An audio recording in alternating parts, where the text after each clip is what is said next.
우리가 가끔 성경을 대할 때 보면 이 말씀을 어떻게 받아들여야 할까 좀 고민이 조금 될 때가 있어요. 사실 오늘 말씀이 그래요.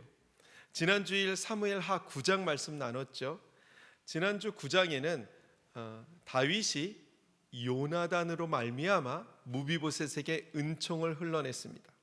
그리고 오늘 사무엘하 10장은 다윗이 그 은총을 암몬 왕 하몬에게도 은총을 베풀고자 했는데요, 하논 왕이 그 은총을 거절해서 다윗이 전쟁을 일으켰다는 이야기입니다. 우리가 7절까지만 읽었지만 오늘 원래 본문이 19절인데요 맨 마지막이 용사들은 무리를 보내요. 우린 거기까지 읽었어요. 그리고 전쟁이 일어납니다. 여러분, 다윗이 은총을 흘러내는데 그 은총을 거절했다고 해서 넌 나에게 모욕감을 줬어 하고 전쟁을 일으켰다면 우리가 이 다윗의 모습을 어떻게 받아들여야 하느냐 말이에요. 도대체 오늘 말씀을 어떻게 준비해야 할까 고민도 좀 되었습니다. 그런데 성경을 가만히 보니까 무비보셋이나 오늘 하는 왕이나 다 같은 단어예요. 헤세드, 은총. 그 은총은 같은데 그 은총 앞에 서 있는 전혀 다른 두 사람을 보게 되었습니다. 첫째, 무비보셋은 언약 안에 있는 사람이었어요. 다윗과 요나단의 언약, 그 하나님과의 그 언약 안에 있는 사람. 그리고 한우는 언약 밖에 있는 사람. 둘째는 그 은총 앞에서 그 은총을 대하는 마음의 태도가 달랐어요. 무비보셋은 정말 지극히 낮은 자의 자세로 몇 번이나 연신 엎드리면서, 여러분 혹시 기억나세요? 무비보셋이 이런 표현했어요. 나는 죽은 개와 같은데 어떻게 나한테 이런 은총을 베풉니까? 사실 우리도 죽었던 사람이에요. 나의 죄로 죽었던 사람인데 그 은총 앞에 우리가 받고 그 은총을 누리게 되었잖아요. 무비보셋이 그 은총을 겸손하게 받고 그 다윗과 그 식탁을 나누는, 떡을 떼는 가족이라는 거 아닙니까? 그 신분이 회복되는, 너는 택하신 족속이여 왕같은 제사장이라, 우리와 무비보셋이 다 같이 언약 안에 있는 사람이 되었어요. 그런데 한우는 언약 밖에 있는 사람, 우리도 사실은 언약 밖에 있는 사람이었어요. 다 이방인이었어요. 그런데 하나님의 은혜로 언약 안에 있는 사람이 되었습니다. 그렇다면 여러분, 한운이 무엇을 구해야 했을까요? 우리처럼 은총을 구해야 하죠. 헤세드 엘로힘, 은총을 구해야 했습니다.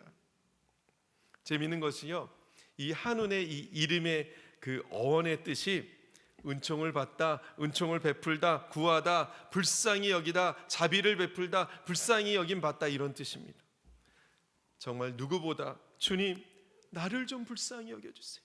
나를 좀 불쌍히 여겨주세요. 하나님의 은총을 구합니다 해야 할 사람이 그 은총을 거절하고 그 은총을 가져온 지금 이 사절단에게 큰 수치를 줘요. 그런데 오늘날도 똑같네요. 오늘날도 똑같아요. 복음을 받아야 살 수 있는 사람들이 사방에 있는데 그 사람들이 복음을 거절해요. 그 복음을 들고 전하는 사람을 욕해요. 수치를 줍니다. 기독교를 욕해요. 사무엘하 10장 2절 말씀입니다. 다 같이요, 시작. 다윗이 이르되 내가 나하스의 아들 한온에게 은총을 베풀되 그의 아버지가 내게 은총을 베푼 것 같이 하리라 하고 다윗이 그의 신하들을 보내 그의 아버지를 조상하라 하니라.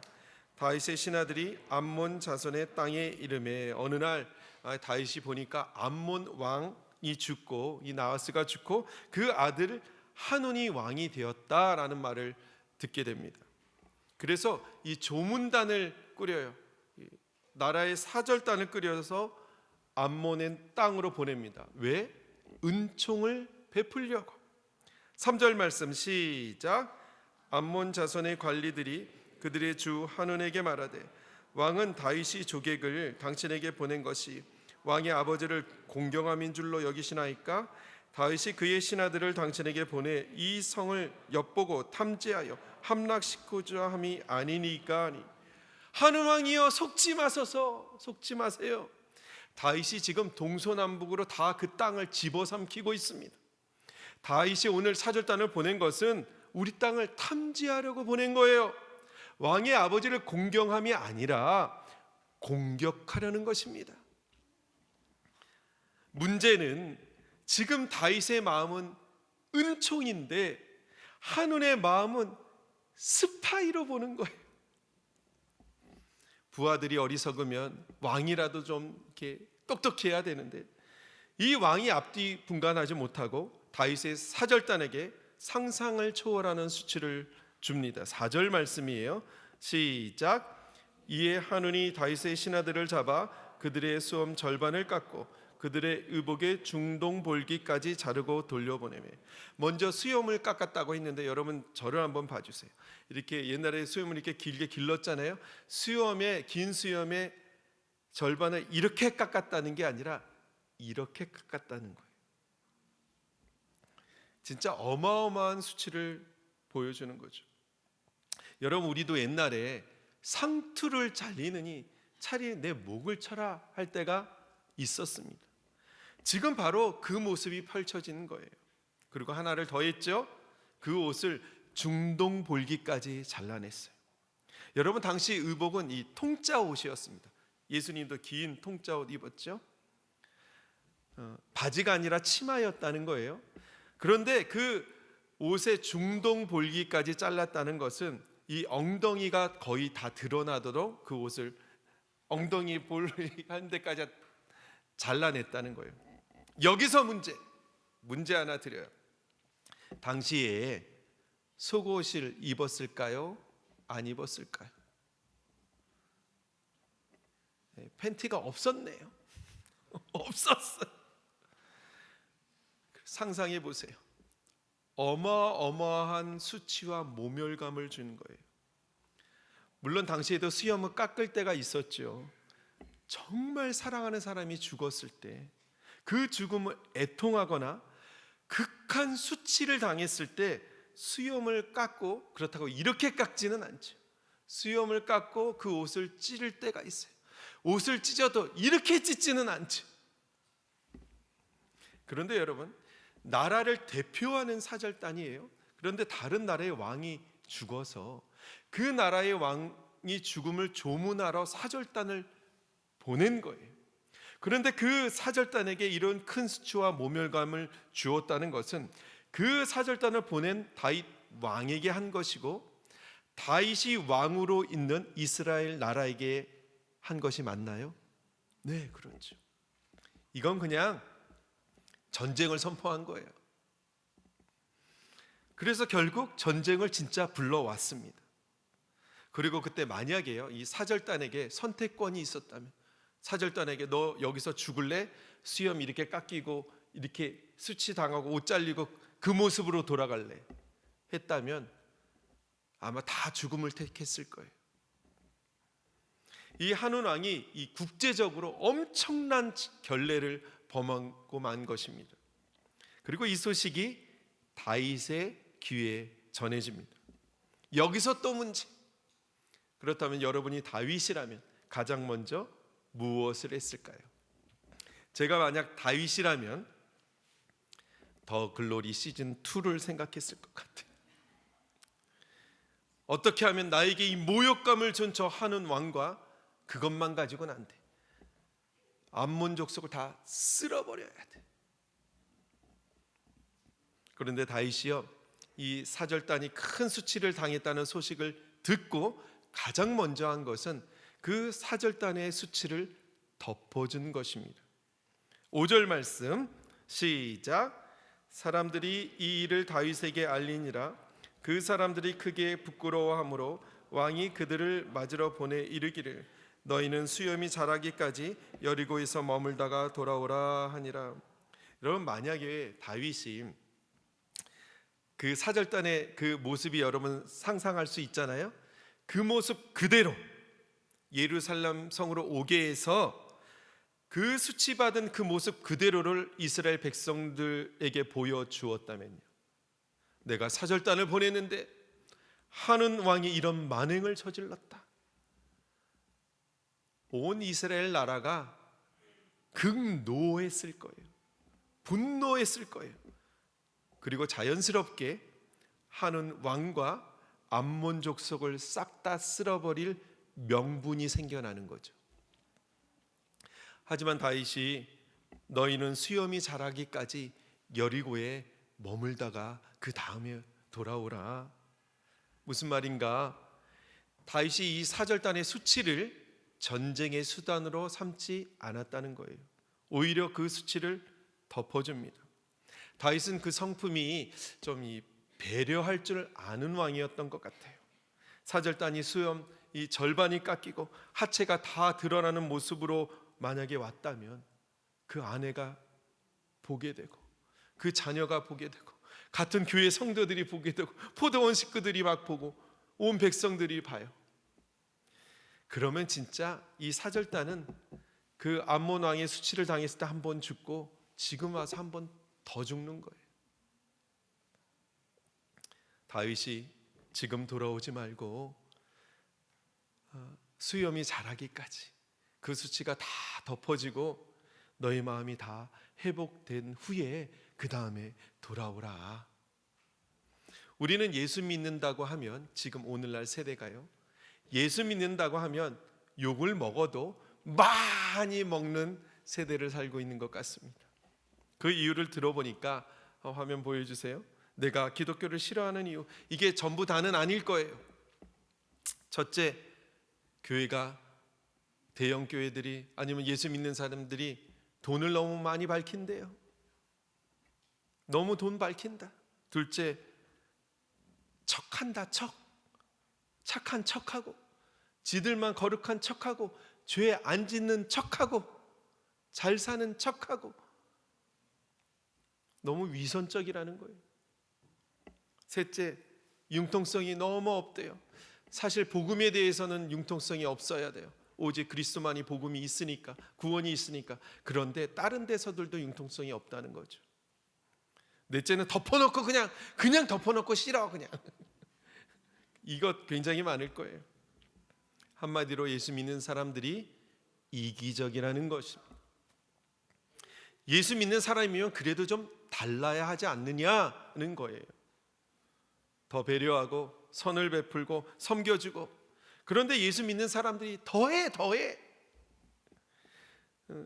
전철 타다 뭐 자리 하나 나면 그 백을 던져요. 이렇게 몸을 그리고 딱 교회 얘기해. 그렇게 앉아가지고. 여러분 오늘 이렇게 예배 드리시려고 주차 여러 군데 주차하셨죠. 여러분 이 주차장에 누가 주차를 했습니까? 다 우리들이에요. 그런데 가끔 진짜 가끔 그냥 막 들이대는 분들도 가끔 있어요. 그때 5초가 왜 이렇게 귀하게 여겨지시는 건지 저도 잘 모르겠지만 그때 1분이 기다리는데 지루하죠. 힘들죠. 근데 그거 참지 못하고 그냥 밀어붙이는 성도들이 가끔 있어요. 가끔. 제가 20년도 더 전에 월세 40만 원짜리 방 하나 얻은 적이 있어요. 근데 그 집주인이 저희 부부를 얼마나 괴롭혔나 몰라요. 잔소리 엄청 하고. 근데 어느 날 자기가 교회 권사님이래. 그때 제가 그 권사님한테, 아니 권사님, 어떻게 권사님이 말이야 이렇게 갑질을 합니까? 권사님은 앞으로 교회 다닌다는 말을 마세요. 권사님 같은 분이 계시니까 기독교가 욕을 먹는 거예요. 알았어요.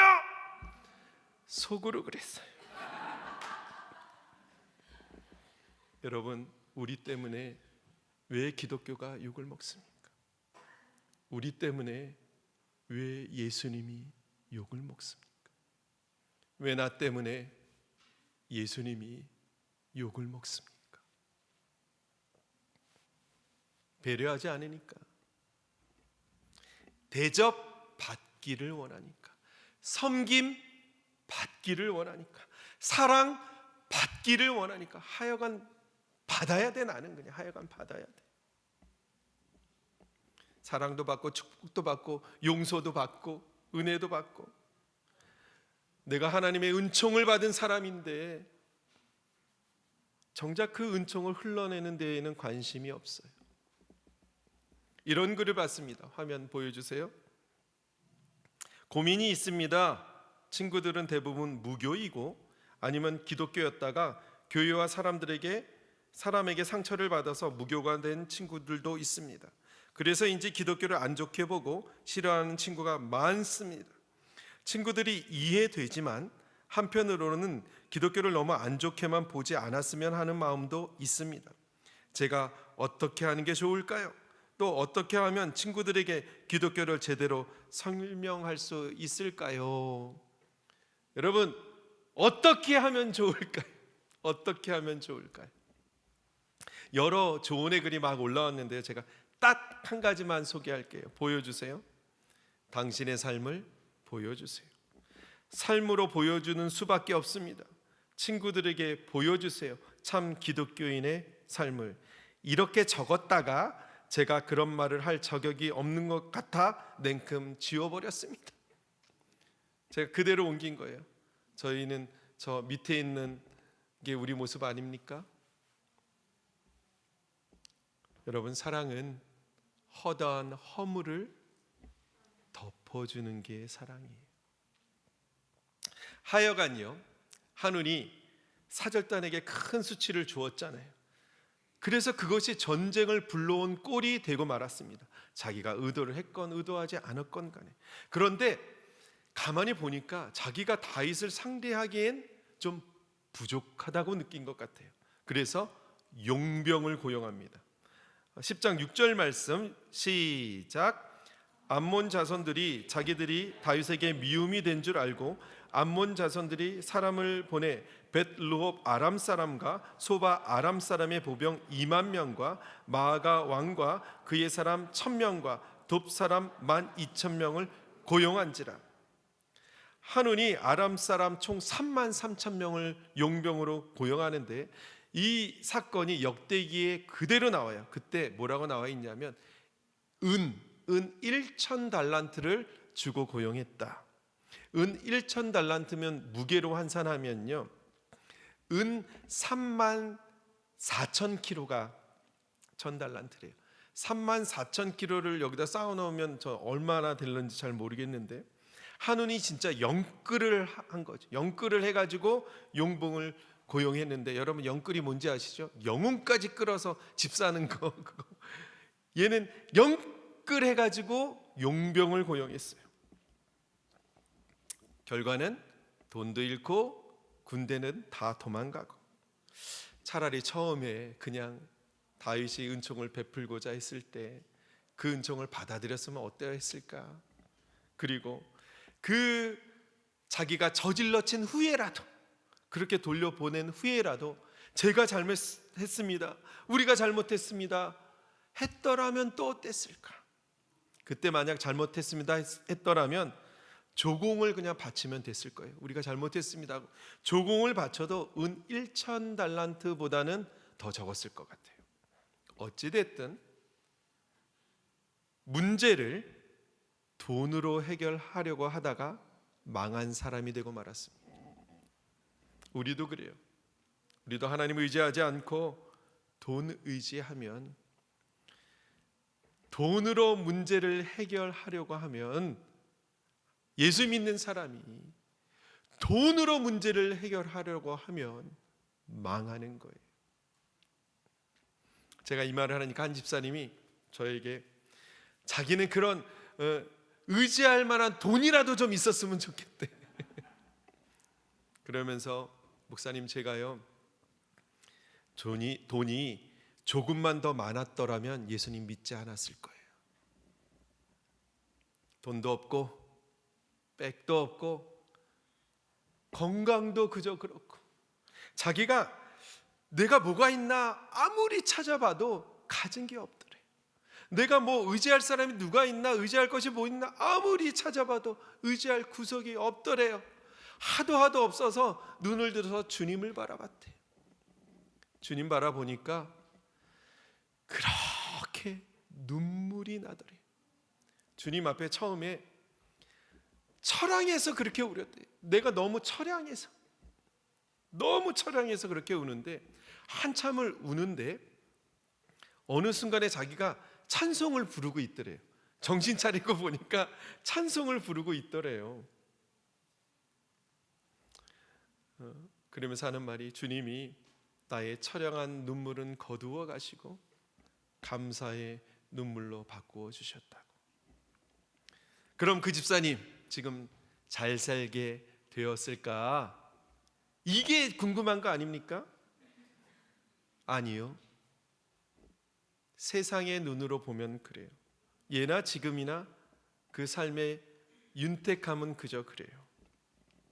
그런데 그 집사님 지금 잘 살게 되었습니다. 영의 눈으로 보면 그래요.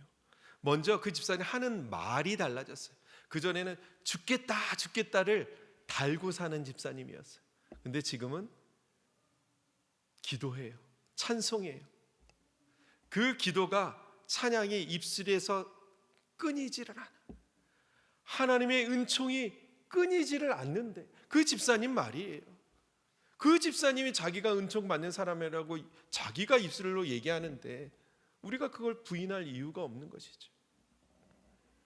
사실 한운이요, 자기가 전쟁에서 이길 줄 알았어요.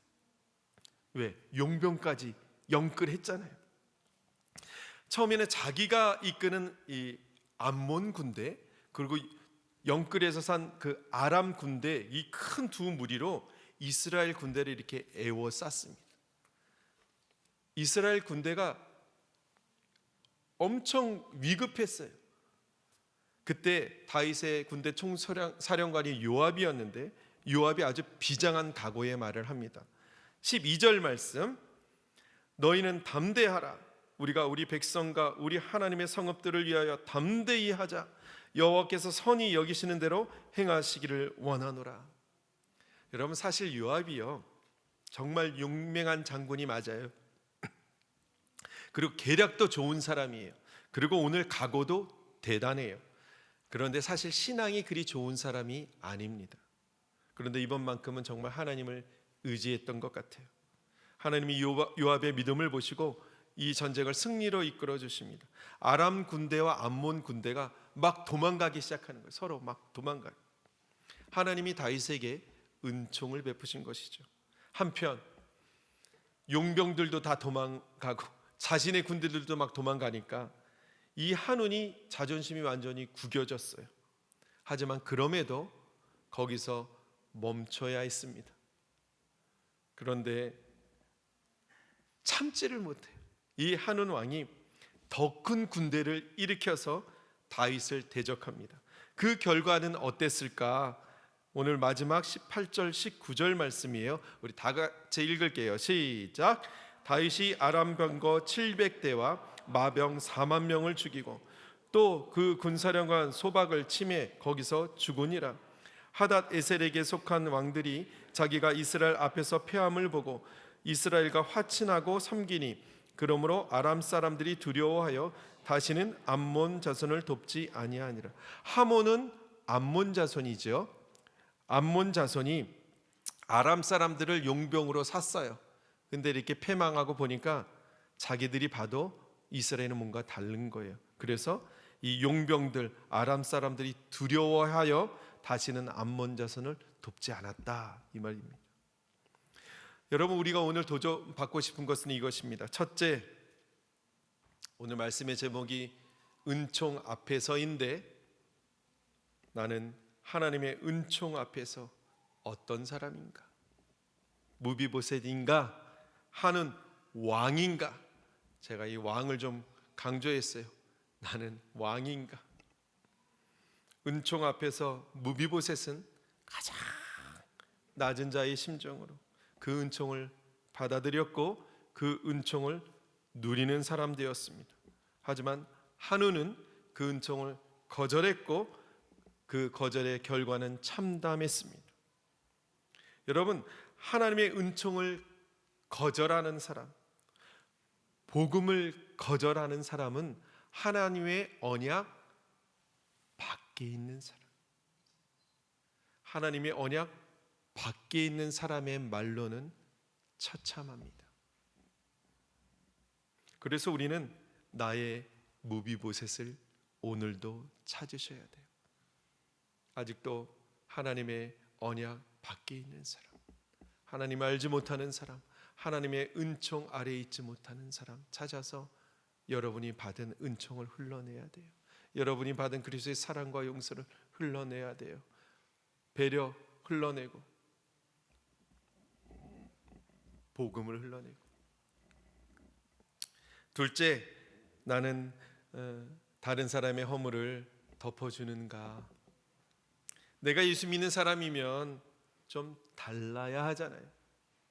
배려하고 은혜 나누고 사랑을 나누고 다른 성도들 아픈 상처 있으면 싸매주고 안아주고 도와주고 기도하고 격려하고 용서하고 그리고 그 허물을 덮어주는가? 셋째, 전조 증상이 있다. 갑자기 생뚱맞게 웬 전조 증상인가? 여러분, 다윗이 은총을 들고 가는데 상대가 그 은총을 거절했습니다. 그때 다윗이 하나님, 제가 어떻게 해야 할까요? 묻지 않았어요. 7절 말씀처럼 전쟁을 준비해요. 다윗이 듣고 요압은 군대 총사령관이죠. 요압과 용사의 온 무리를 보내매. 여러분, 다윗이 왜 보냈나요? 은총을 거부한 사람 다 싹 다 쓸어버리라. 내가 그리스도의 복음을 들고 가는데 상대방이 그 복음을 거절해요. 오히려 나에게 수치를 줘요. 난 복음을 들고 가는데 오히려 기독교를 욕해요. 그러면 우리가 어떻게 해야 할까요? 우리도 용사를 보낼까요? 용사 보내서 더 글로리 시즌 3 한번 만들어 볼까요? 지금 다윗의 영적인 상태가 이렇다는 거예요. 아니나 다를까. 여러분, 오늘이 사무엘하 10장이잖아요. 바로 다음 장 11장에서 다윗이 밧세바를 빼앗아 옵니다. 그리고 밧세바를 빼앗은 그 허물을 덮기 위해 밧세바의 아내 충신이었던 우리아를 죽음으로 내몰아요. 여러분, 우리 실수하죠. 실패하지요. 범죄하지요. 다른 사람들에게 상처 줍니다. 여러분, 우리는 아담 이후로 죄를 짓지 않고는 살아갈 수 없는 존재가 되고 말았어요. 누구든지 죄 짓고 범죄합니다. 그런데 전조 증상이 일어나면 그때 회개하지 않으면 우리도 사무엘하 11장 쓰는 거예요. 여러분, 복음은 참 간단합니다. 자신의 허물은 회개하고 다른 사람의 허물은 덮어주고. 그런데 우리는 자꾸 반대로 해. 내 허물은 덮어주고 다른 사람의 허물은 치적질하고. 여러분, 내 허물이 드러났다면 회개해야 합니다. 그리고 은총을 구하세요. 다른 사람의 허물 보셨다면 덮어주세요. 감싸주세요. 그리고 권고해 주세요.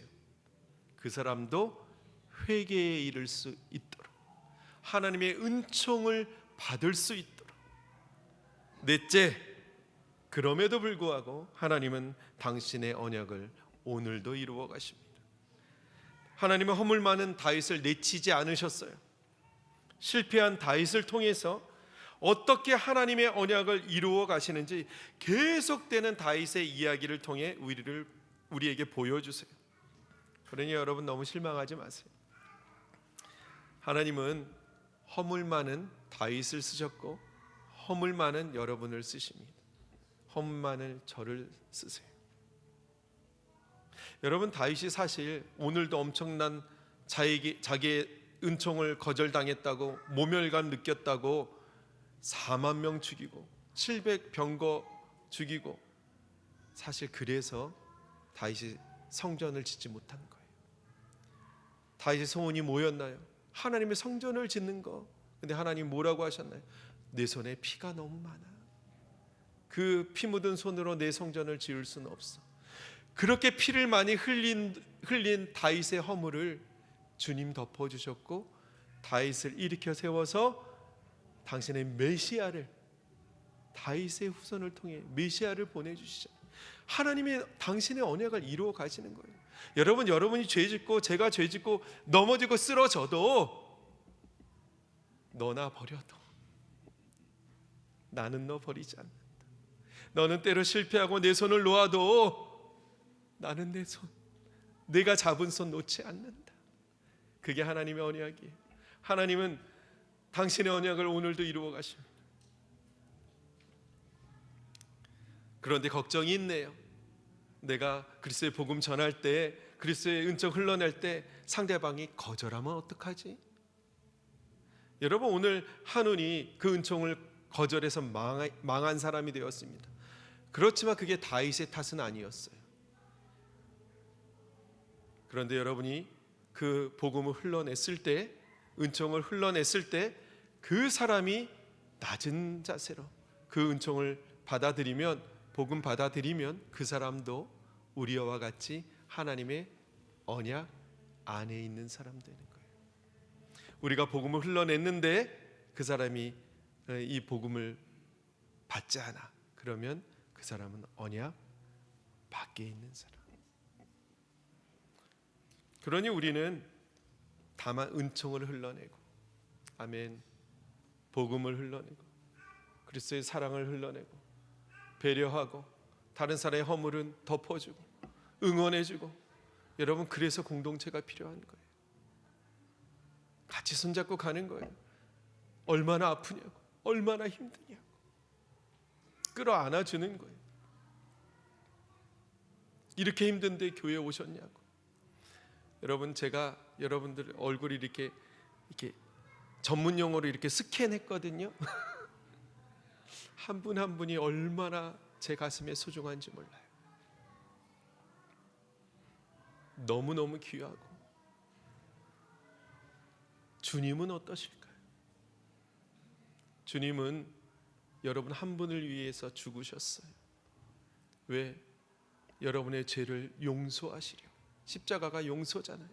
그 용서를 통해서 당신의 사랑을 확증하셨어요.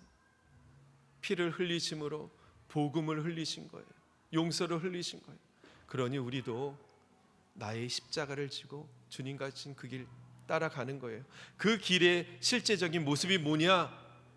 여러분도 은총을 흘러내는 거.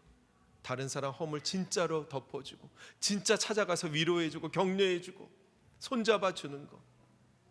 이상적인 거 너무 생각하지 마시고, 여러분 삶의 현장에서 배려해주고 격려해주고 응원해주세요.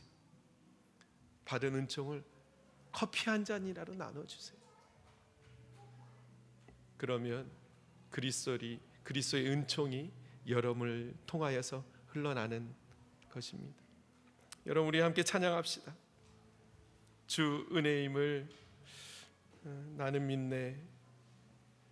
모든 것이 주님의 은혜입니다. 정말 이 고백할 수 있었으면 좋겠어요. 하나님, 오늘 넘어지는 것도 주님의 은혜이고, 넘어져서 그것 자체가, 넘어짐 자체가 은혜가 아니라 내가 넘어졌을 때 눈을 들어 주님께 손을 뻗을 수 있기 때문에 은혜인 거예요. 내가 아픈 것 그 자체가 은혜가 아니라 내가 아픈데 그 아픈 것 때문에 주님을 바라보게 되었다면 그게 은혜인 거예요. 그러니 모든 것이 은혜인 것이죠. 함께 찬양합시다.